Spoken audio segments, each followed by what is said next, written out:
So in honor of Earth Day, which was yesterday, I'm gonna plant some herbs. I absolutely love herbs. I love rosemary, I love sage. I use them for my hair, I use them for cooking, I use them for holistic medicine. I mean, I love them. I can't get enough of them. So I'm gonna plant some right here in these clay pots that I got the other day at the store when Jake and I were in town.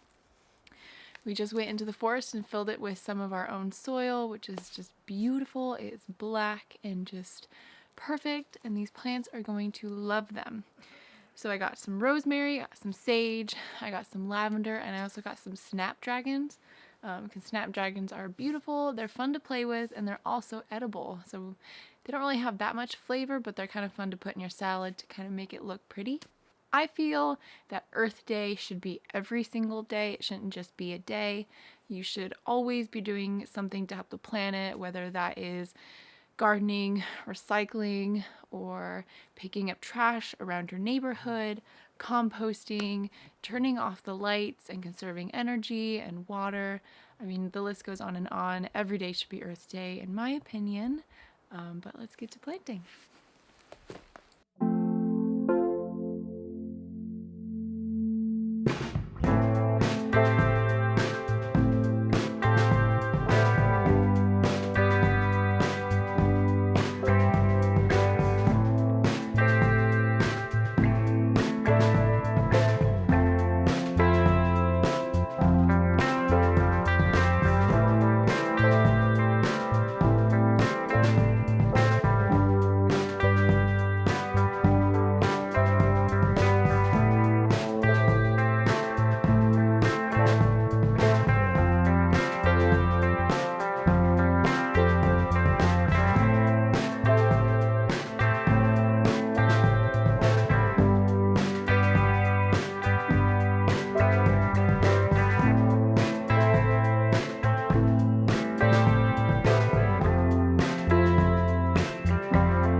In this clay pot, we have just the sage.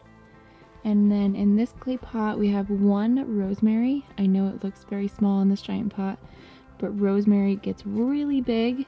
So I only put one in there, and then I'm gonna use the other one in the other raised beds. And then I have these other little guys that I have to get some more clay pots for, but they're gonna have a home very soon. And I highly recommend using clay pots because there's no plastic being used. Clays is a good natural resource, and you can even paint it and make it look cool and colorful. But there you have it.